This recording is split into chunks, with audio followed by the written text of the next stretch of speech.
Secondo me un parametro per vivere bene è anche ascoltare della bella musica, ascoltare, non so, la radio alta è un parametro per vivere meglio. Sto scherzando ovviamente. Allora, sono contento perché siamo riusciti a sistemare i vari collegamenti, adesso siamo molto più leggeri con WhatsApp video e con il nostro lunarista, con Luciano Ravasio, molto più scialli. Eccoci. Rava. C'è ancora il ritorno? No, tutto a posto. No, però ti faccio questa domanda, ma il parametro veramente per poter dire io vivo bene, quale può essere il tuo primario? Parametro primario, io vivo bene perché? Perché ho la salute, basta. Ecco, la salute, è vero. le scarpe nuove e tempo fa girare il mondo. Probabilmente io ho sempre pensato che vivono meglio al sud, anche perché quando vado a Gaeta vedo questi pensionati bellissimo. È quello, cioè, dico, il parametro. Stanno in piazza a chiacchierare tranquilli. Io mi chiedo, Rava, ma è possibile che il parametro sia solo quanto guadagno? Se guadagno di più, allora vivo. Quanto guadagni, poi guarderanno, che so io, gli ospedali, come funzionano. È vero. C'è la biblioteca vicino. Ma perché noi abbiamo bisogno di ospedali? Perché viviamo male, stiamo male e quindi ci ammaliamo. Invece se tu vivi... Sì, ma sono tutti criteri che appunto poi non riguardano la persona che magari è in salute e sta in un'area tipo, dicevamo, la casetta in riva al mare. Che bello. Sì. Ma guarda che poi anche stamattina con tutti quegli arcobaleni suggerivano tante canzoni. La più famosa è quella Somewhere Over the Rainbow, way up and the dream that you dream of once in a lullaby. Ma c'erano anche i Rolling Stone che facevano She's changing colors every day, she's like a rainbow. Sì, ma questa la conosci solo tu, però. In italiano non ce n'è sull'arcobaleno, però io avevo proprio messo. No, c'è una canzone, aspetta, c'è una canzone, L'Arcobaleno, che ha cantato Celentano dedicandola a Lucio Battisti, L'Arcobaleno. Cioè, sì, non me la ricordo. No, è una delle ultime di però Celentano. tu hai citato prima nebbia alla valle, nebbia alla montagna, nella campagna non ci sta nessuno, addio amore, che poi è un canto popolare che era stato... Ma io avevo proprio appuntato Modugno perché avevo messo come tema l'ascensione, che sarà domenica prossima, ma poi prima dell'ascensione ci sono le rogazioni, quindi volevo parlare di quello, e avevo messo poi d'improvviso venivo dal vento rapito e incominciavo a volare. E il cielo infinito, il nostro Signore che va in cielo, volare,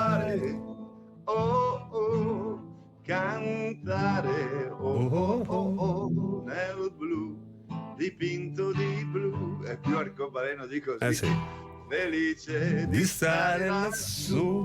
Ma guarda che se vuoi il testo latino che descrive l'ascensione sembra dire proprio questo, perché il latino è et cum ec dixisset videntibus illis elevatus est nubet suscepiteum aboculis eorum, cioè, mentre stava parlando si è eclissato e si è nascosto dietro le nuvole ma una volta che è asceso poi non è più tornato, cioè, noi vorremmo che magari uno sguardo lo desse ancora, torna e sistema un po' di cose. Ma sai, è proprio colpa della qualità della vita che c'è lassù. È probabile, si sta bene. Non si ricorda. È vero. Di noi che stiamo al sud, ecco, visto che le statistiche dicono che stanno bene sempre al nord, è vero. Poi il paradiso è su, l'inferno è sotto. Sempre a sud. Cos'è questa foto qua? Tradizioni, processioni per chiedere a Dio la protezione della campagna. L'ascensione, è vero, è questa festa dopo 40 giorni dopo la Pasqua di nostro Signore che sale in cielo, e poi ci sono tutti i proverbi legati all'ascensione. Ma prima dell'ascensione facevano queste processioni che si chiamano le rogazioni, giravano per la campagna in processione per chiedere la protezione per avere dei buoni raccolti. Vedi? Ma sono tradizioni addirittura pagane che si sono conservate. Tra l'altro a me fa sempre impressione, perché c'è un testo in bergamasco su queste processioni e quando invocano il santo, invocano San Lino, che è il nostro Lino Pozzi. Meteomen, no? Dice: ieri prinde de ma sentà che va a peste, a fame, bello Santeline, cioè liberaci dalla fame, dalla peste, Sanline. Dopo dicevano te rogamus audi nos. E difatti si chiamano rogazioni, perché ma si fanno ancora? Si fanno ancora queste processioni? Non si fanno più, mi pare che l'abbiano anche sospese proprio Santa Madre Chiesa. Ha detto no, d'ora in poi non si fa più, però non ti so dire quando. So perché a volte nelle conferenze accenno a queste cose, magari ho appuntato che da partire dall'anno così il concilio ha detto no, basta, non facciamo più ste processioni penitenziali.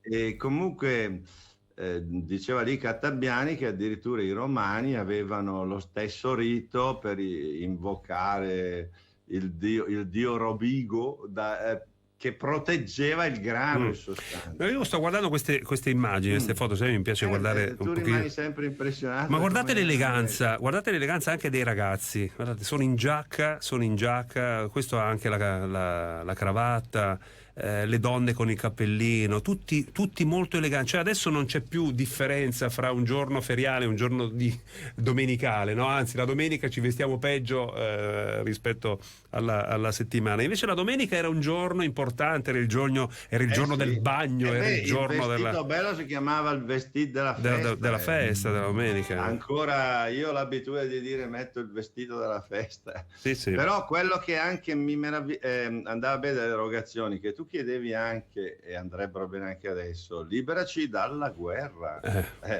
Non è che chiedevano solo a peste, a fame, al petendam pluviem, cioè a far piovere e così via, però liberaci dalla guerra avremmo bisogno anche noi un po' di erogazioni. E poi avevo messo qui appuntato alla fine, era apparso Nino Ferrer, perché normalmente conosciamo ma com'è bella la città, com'è grande la città, piena di luci e di colori, e la cantava Galli. E invece lui cantava Viva la campagna. Viva la campagna. Vedi il senso bucolico.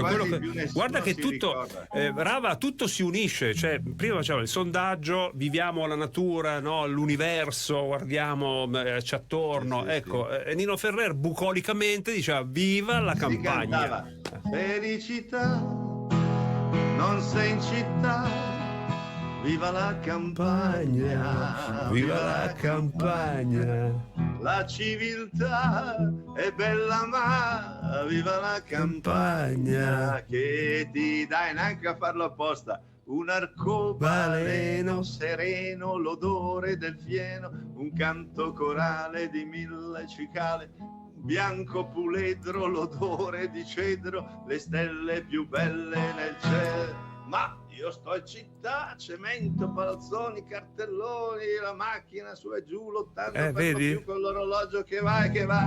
Viva la campagna, viva la campagna, viva la campagna che ti dà un arcobaleno sereno, l'odore. Sì, e poi lui andava velocissimo, Nino Ferrer. Molti lo ricorderanno. Nino Ferrer che era anche italiano, era italiano e francese insieme. Lui era genovese, però poi è andato in Francia, tra l'altro è morto in malo modo, insomma. Era simpaticissimo. Era andato in depressione. La canzone più famosa era quella Gaston, y'a le téléphone qui son, ma n'y a jamais personne qui n'y répond. Cos'era questa? Cioè, solo che mi spiegava un'amica francese che prendevano in giro l'accento italiano per parlare. Sì. Perché loro dicono Gaston, y'a le téléphone qui sonne. Invece noi fa Gaston, y'a le téléphone qui sonne. Ma scusami, ma Agata guarda stupisci era ancora sua? Era ancora... Agata guarda stupisci come è ridotto quest'uomo. Era lui? Era Nino Ferrer? Dai, chiudiamo con poi d'improvviso venivo dal vento rapito e incominciavo a volare nel cielo infinito, volare, oh oh, cantare, oh oh oh oh, nel blu, dipinto di blu, felice di stare qua giù. Grazie Rava. Ci sentiamo la prossima settimana dopo il 2 giugno, quindi dopo la festa della Repubblica. Tienti pronto.